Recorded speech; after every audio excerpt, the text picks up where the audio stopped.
आपको उस काम में कोई नहीं हरा सकता है जिसको आप सबसे ज्यादा समय देते हैं। सफलता केवल समय मांगती है, जिसे आप लोग फोन पे दे देते हैं।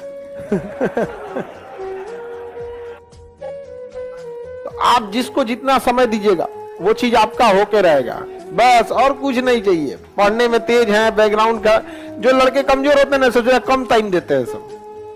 देखिएगा जिनका मैथ कमजोर है सबसे कम टाइम मैथ को दिया है, जिसका इंग्लिश मजबूत है वो सबसे ज्यादा टाइम इंग्लिश को दिया है। हम सबसे ज्यादा टाइम जीएस को दिए हैं। जीएस सही है, नहीं समझे? आपके सीधा से बात, success directly proportional to time. Gay Lussac का नियम है, नहीं है, हमारा नियम याद रखो। Success is directly proportional to time. आप दुनिया का कोई सब्जेक्ट पढ़ना चाहिए, टाइम दे दीजिए, टाइम। वो चीज आपका नहीं होगा तो आप कहिएगा। आपको फारसी सीखना है, टाइम दीजिए, फारसी सीख जाएंगे। हाँ, हम लोग के साथ एक लड़का था, उर्दू लिखता है कि मुसलमान लोग फेल हो जाएंगे। उर्दू इतना फास्ट लिखता है कि फेल हो जाएंगे। टाइम दिया था उसको, सीख गया। यहाँ पर उर्दू ले लिया, आगे जाकर ऑप्शनल में क्या ले लिया? उर्दू।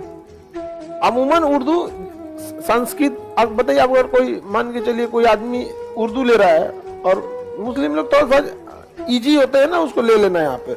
तो आप किस चीज को कितना समय दिए ये डिपेंड करेगा आप कितना सक्सेस होंगे। 24 घंटा आपके पास है। सबसे बड़ा टाइम स्लॉट, आप एक टाइम स्लॉट देखिएगा जो सबसे ज्यादा देते हैं, वो सोने में देते हैं। सो जाते हैं 7 से 8 घंटा, एवरेज 7 से 8 घंटा। उसके बाद मोबाइल को दे देते हैं, उसके बाद क्लास को दे देते हैं। पढ़ते कहां हैं? जिस दिन आपके 24 घंटा का सबसे बड़ा स्लॉट जिस चीज को जाएगा, उस चीज में आपको कोई नहीं रोक सकता। 24 घंटा का क्लास की पढ़ाई को पढ़ाई में मत गिनिएगा। ये पढ़ाई में गिनिएगा ही नहीं क्लास की पढ़ाई। अगर इस पढ़ाई से रिजल्ट होता तो सबका होता, क्योंकि ये सबको जा रहा है। आप घर पे कितना पढ़ते हैं ये डिपेंड करता है। सबसे ज्यादा हम तो मैथ को टाइम देते हैं। हाँ दीजिए बाबू जिसमें समय, लेकिन आपको रिजल्ट लेना है ना, तो आपको सब में समय देना होगा, इक्वल। समझ में गया? लड़के लोग कुछ कॉमन गलती करते हैं, उनसे पूछिए, जब वो एग्जाम की तैयारी करने जाते हैं या जब एग्जाम पास आता है तो ये देखते हैं कि उनका कौन सब्जेक्ट मजबूत है। समझ में आ गया कि नहीं? देखिए यार, ज्योग्राफी तो निपटा देंगे, इंग्लिश में तो कोई दिक्कत नहीं है, इससे कभी रिजल्ट नहीं होगा। देखिए कमजोर कौन है, क्योंकि मजबूत आपको थोड़े ना डुबाता है, डुबाता कौन है? कमजोर। बार किसी बच्चे ने उनसे पूछा सफल होने का क्या मंत्र है? बोले 4 चीजें करनी है, 4 बातें। समझ लो ये वीडियो गेम चेंजर है। 4 बातें। बोला सफल होने के लिए पहले बनाओ बहुत जबरदस्त एम, ग्रेट एम। दूसरा, उस एम के लिए सारी नॉलेज एक्वायर करते जाओ, उसके लिए जो चाहिए नॉलेज एक्वायर कर लो। तीसरा, फिर करो दबा के हार्ड वर्क। और चौथा, परसिवरेंस। हार नहीं माननी है भैया। क्या नहीं माननी? हार नहीं। स्टूडेंट लाइफ में ठीक जान लगा के मेहनत कीजिए, क्योंकि युवा जो होता है ना, उसके पास बहुत चीजों की अपार संभावना होती है। उसके हाथों में शक्ति होती है, पैरों में गति होती है, दिल में इरादा होता है, मंजिल पाने के लिए पागलपन होता है। जब इस सारे जुनून को लगा देते हैं तो आपको सफल होने से कोई नहीं रोक सकता है। अभी का एज है, सर झुका के पढ़ लीजिए, आने वाले समय में जिले में सबसे ऊंचा सर आपका होगा।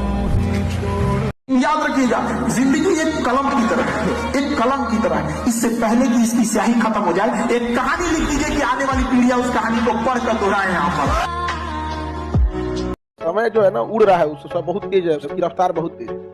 अगर रुक जाएंगे ना, चलने वालों का तो कोई गुजारा ही नहीं। दौड़ने वाले यहाँ फेल हो जाते हैं। जी जान लगा के दौड़िए। सूरज से भी तेज चमकना है मुझे, नीले आसमान से भी ऊपर उड़ना है मुझे, चांद और सूरज तक जाना है मुझे, और आप किसी के लिए नहीं रुकना है।